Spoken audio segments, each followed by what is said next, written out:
Praise the Lord Jesus Christ. இயேசு கிறிஸ்துவ நாமத்தினால தேவனின் சத்தங்கிற நிகழ்ச்சிக்கு நான் உங்களை வரவேற்கிறேன். ஆண்டவருக்கு நான் மனதார நன்றி சொல்கிறேன். என்னோட கூட யாத்திராகம் 14வது புஸ்தகம் 14வது வசனம் எடுத்துக்கோங்க. கர்த்தர் உங்களுக்காக யுத்தம் பண்ணுவார், நீங்கள் சும்மா இருப்பீர்கள் என்றான். ஆமீன். இது நம்ம எல்லாருக்குமே தெரியும். எகிப்து தேசத்துலேருந்து இஸ்ரவேல் ஜனங்களை மோசே வழி நடத்தி வரச்சே அவங்க ஒவ்வொரு விஷயத்துக்கும் முறுமுறுக்கடிச்சு பின்னாடி பார்வோன் சேனைகள் பின்தொடர்ந்து வரதை பார்த்து அவங்க நாங்கள் அங்கேயே மடிஞ்சிருக்கலாமே, எங்களை சாகடிக்கிறதுக்காக இங்கே வனாந்தத்தை கொண்டு வந்த விடுதலையாக்கினேன்னு கத்தரிச்சு. அப்பா மோசே சொல்கிறாரு, கர்த்தர் உங்களுக்காக யுத்தம் செய்வாங்க, நீங்கள் செய்ய வேண்டியதெல்லாம் சும்மா இருக்கணும். சும்மா இருக்கணும்னா என்ன, வெறும்னு அப்படியே இருக்கிறதுன்னு இல்லை. உங்களுக்கு ஒரு பிரச்சனை பின்தொடர்ந்து வருது, ஒரு போராட்டம் வருதுங்கச்சு, அந்த நேரத்தில் என்ன பண்ணணும், நீங்கள் யுத்தம் செய்ய தேவையில்லை, நீங்கள் அவங்களோட சண்டை போட தேவையில்லை, உங்கள் நீதிக்காக நீங்கள் வழக்காட தேவையில்லை.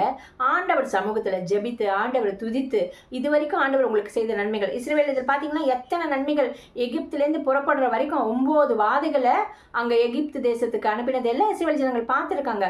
தேவன் எப்படி இஸ்ரவேல் ஜனங்களை மீட்டு கொண்டு வந்தான்னு அந்த அதிசயம் அற்புதம் எல்லாம் இஸ்ரவேல் ஜனங்களுக்கு தெரியும். தெரிஞ்சும் முறுமுறுக்கிறாங்க, பயம், ஐயோ இதை சாகிறதுக்காக கொண்டு வந்தீங்கன்னு. உங்கள் வாழ்க்கையில் ஆண்டவர் எத்தனை நன்மைகள் எத்தனை அற்புதங்கள் செஞ்சிருப்பாரு.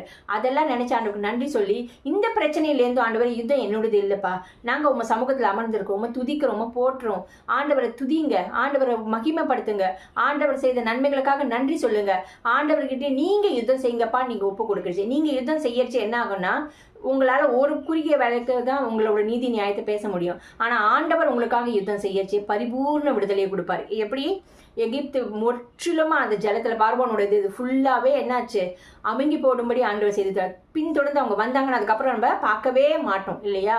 அது மாதிரி உங்கள் சத்துருக்கள் ஆண்டவர் அவர் நீக்கி போடுறதுக்கு அவர் கையில் ஒப்பு கொடுங்க. நீங்கள் யுத்தத்தை எடுக்காதீங்க, நீங்கள் அமர்ந்து சும்மா இருக்கணும். சும்மா இருக்கணும்னா தேவனை துதிக்கணும், ஆராதிக்கணும், அவருக்கு நன்றி செலுத்தணும். உங்கள் பிரச்சனையை நினச்சி பயப்படாதீங்க, ஆண்டவர் யுத்தம் செய்வார். இன்றைக்கி ஆண்டவர் உங்களுக்கு கொடுக்குற வார்த்தை தான், நீங்கள் அமர்ந்து சும்மா இருங்க, யுத்தம் கர்த்தருடையது, கர்த்தர் பார்த்துக்கொள்வார். நீங்கள் ஆண்டவரை துதிங்க, போற்றுங்க, பாடுங்க, மகிழுங்க. வாங்க ஜெபிக்கலாம். எங்கள் அன்பின் பரலோக தகப்பனே, உண்மை துதிக்கிறோம், ஸ்தோத்திரிக்கிறோம்ப்பா.